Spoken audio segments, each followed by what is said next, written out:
Welcome back to Game Devs Play Games, where we play games while talking game design, and we're back with more Final Fantasy 15. Surprise! It's been a little bit since our last recording session. The holidays happened in between. We did happen in between. Hey, there's a quest here. Not to date our episodes, but... This has got to go to Meldacio, the Hunter HQ. Yes, sir. The headhunter ought to be around here somewhere. Mind making one more delivery? What do you say, Nox? This is the, okay, so this is where we open up the side quest thing. This is where side quests start to happen. This is a side quest that opens a side quest. Is kind of how this one works. We have to get to him in order to get the side quests. Well, he's literally right there. Which is why it's a little silly that this dude's like, can you deliver it to this guy? He's got to be around here somewhere. That's him, right there. that's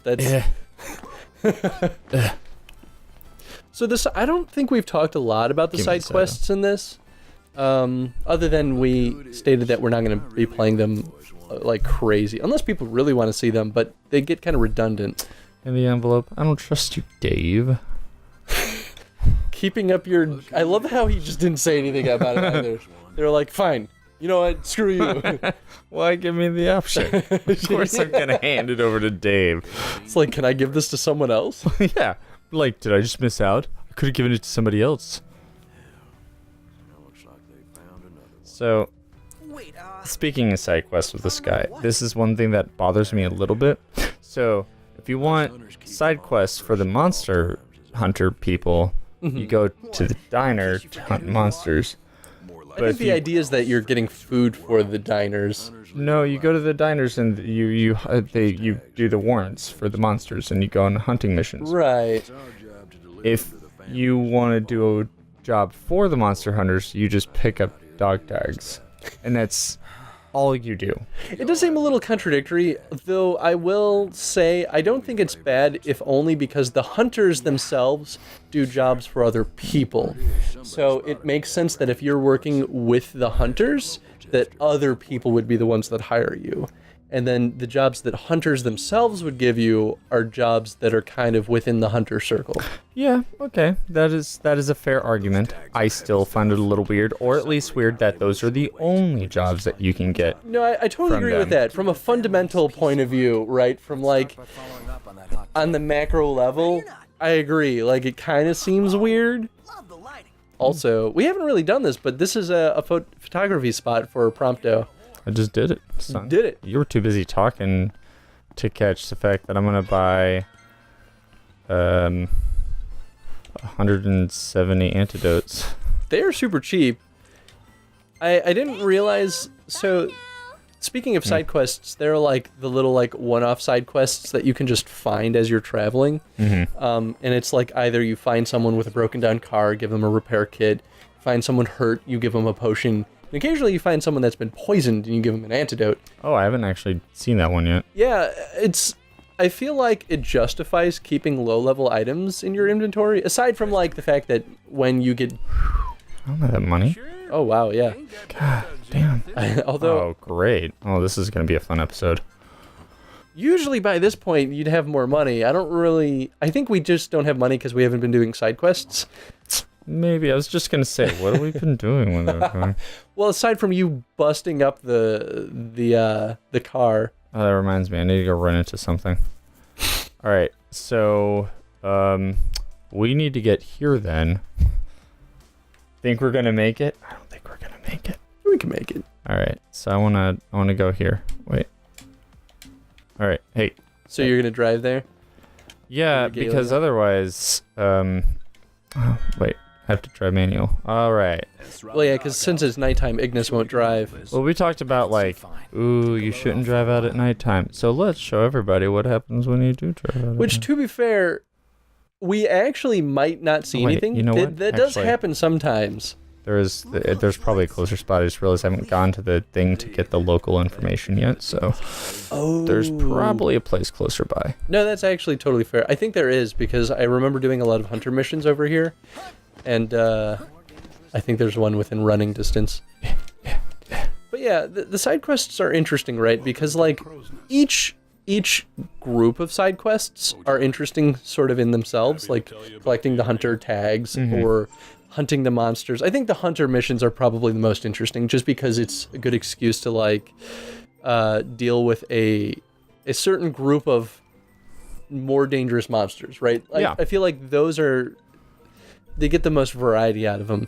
Like the hunter tags, and like we'll find a guy later that's like, go collect these minerals for me, or we'll find another one that's like, go collect frogs for me. They get redundant, right? Because like you can just keep doing It's the same thing. like higher tier side quests for them, but it's literally the same thing over and over again, just like difficulty increased. And so I guess the question or discussion to have about that is it better to reuse the same challenge over and over again for the sake of having more content in a game like this? Or would it be better for those side quests to be a one-off kind of thing? It's a tough question, and my ultimate argument is that most of the older Final Fantasies didn't have repetition of side quests like this. In fact, the argument could be made that they didn't have a lot of side quests at all. And that's true. Now, the consideration being, though, that older Final Fantasy games also typically required grinding, which, in effect, still gave the player the similar experience. Of, like, it feeling like a longer game than it actually was. Exactly. Yes. Yes and no. I actually went back through, probably a few years ago, I went back through most of the Final Fantasies because I do that.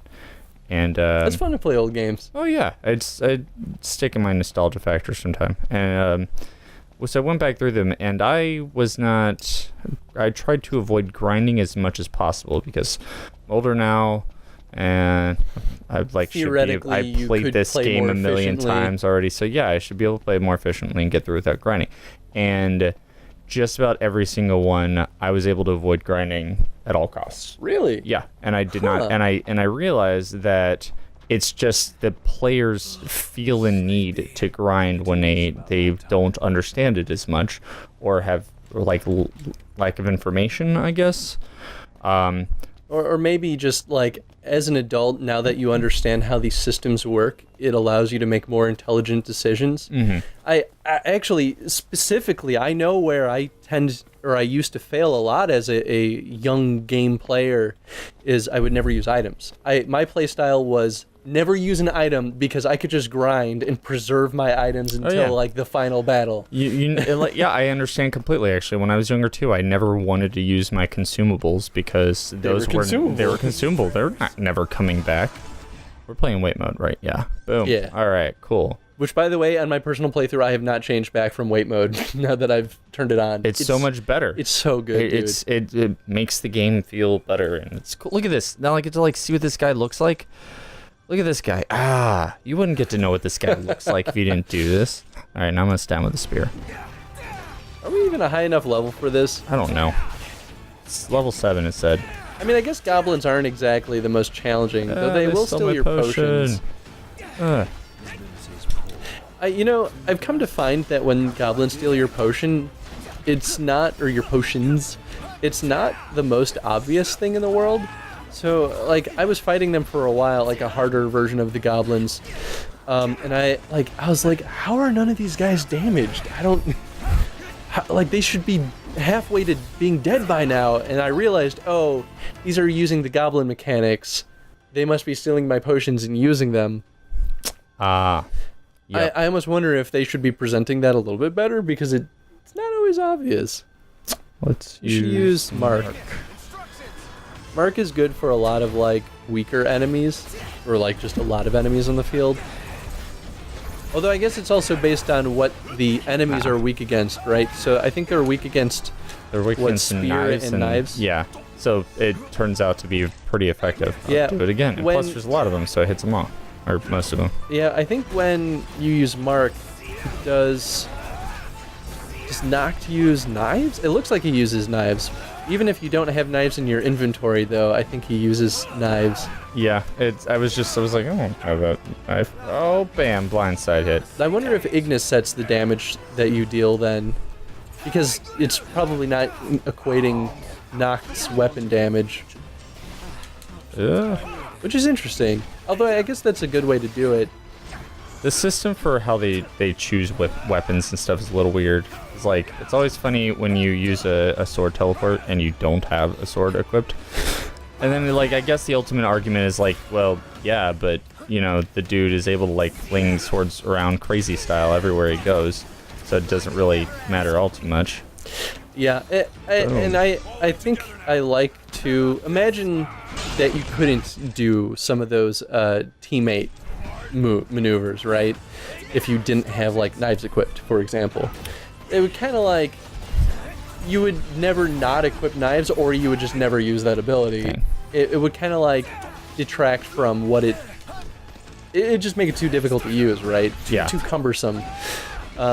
So not only do I think that it's good that they don't do that, but I'm also glad that the damage that you deal is based on the level of the teammate thing and not the equipped weapon, because it further justifies you training those.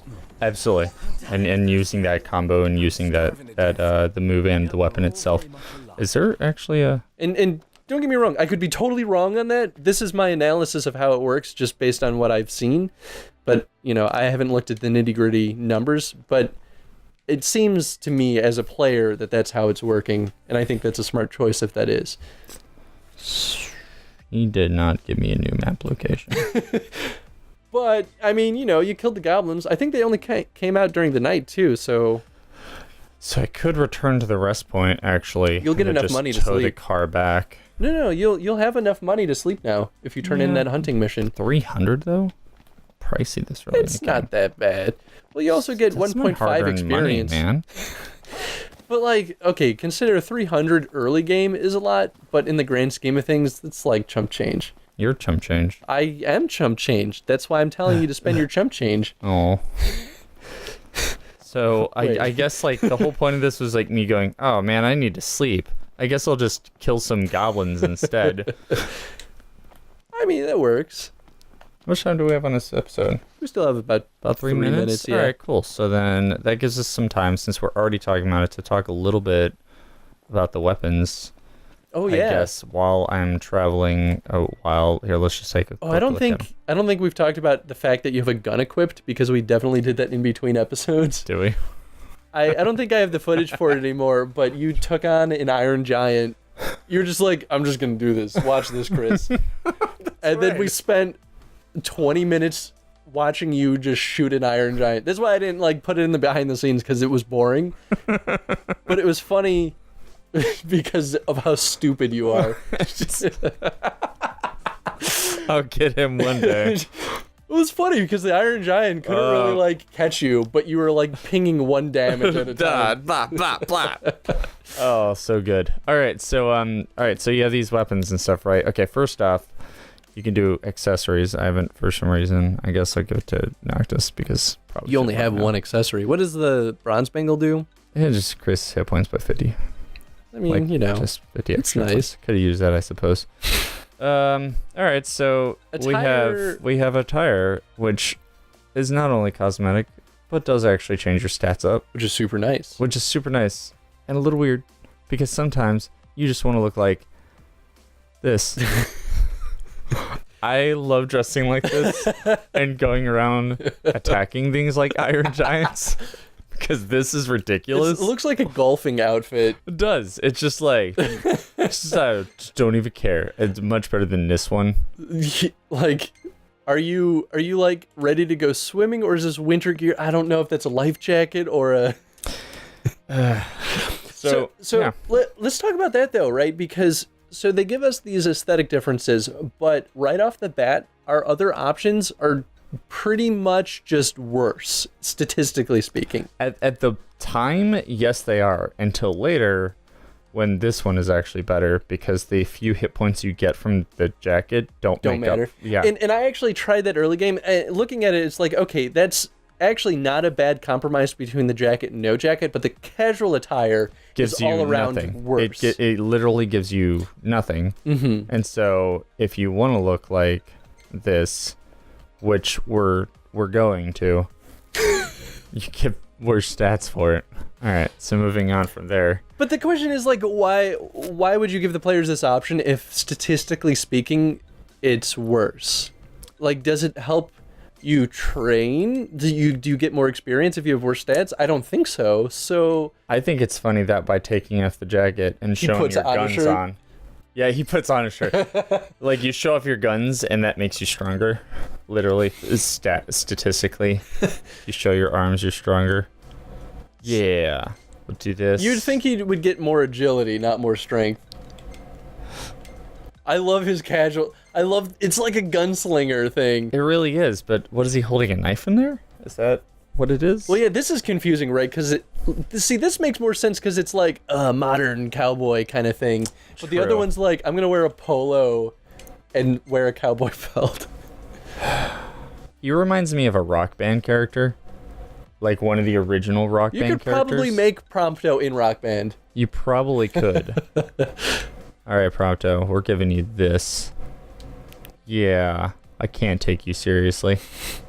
Even though this is all around worse, none of them have any stat boosts. Well, I guess we'll talk about the weapons and stuff another time. But yes, I did equip a sword. And yes, I'm going to use it. You mean a gun? What did I say? Did I just say sword? You said, yes, I equipped a sword. And yes, I'm going to then, yeah. You've been using this this whole time. We're going that modern Romeo and Juliet version where they say put down the sword and they're all holding guns. That's it. Boom. Boom. Hey, it was all right. It was all right. I couldn't take it seriously. I liked the Mercutio in it. He was really good. That's fair. That's probably my only part that I liked.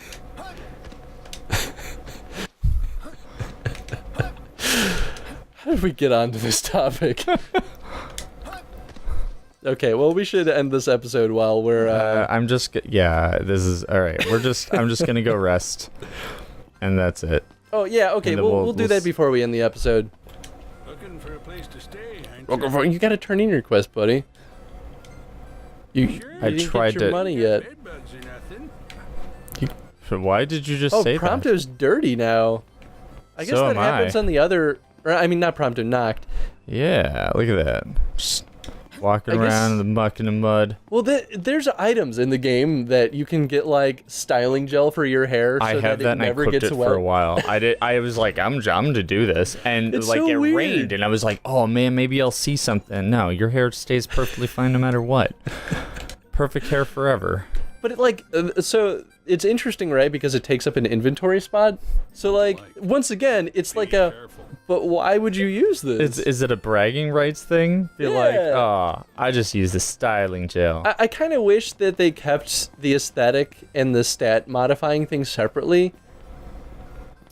Yeah, agreed. I feel like I'm less inclined as a player to use them. Especially because there's a chance that they actually do something. Because there's a lot of those items that are mundane accessories that don't do anything. That's I'm like, true. What if it actually does something? Yeah, like at people are some gonna point? like treat you like shit if you have wet hair. Like, if that's the case, though. Like you walk into like some scene and it's like, man, your hair looks really nice. But okay, so say that's the case, right? Do you think that they should have presented that to the player better? Like, should that be part of the description of the item or something like little parentheses like this can affect certain outcomes of scenes? It's kind of like telling you exactly where the quest location is. If it's meant to be like special, then telling you where it's at takes away from that purpose. But if they don't tell you what it's special for, you ready? Buddy. You don't. Oh wow, you actually have 12 pictures. There it is. Yeah. I save a lot of these. So they let you save 150 of these photos. I think I've taken up like 50 so far. Really, I've saved like 2. When I thought that they were particularly funny. Honestly, whenever I see like a not terrible photo by Prompto, I'm like, I mean, that's a pretty bad photo. You know, I can't judge him. He is doing this in the middle of combat.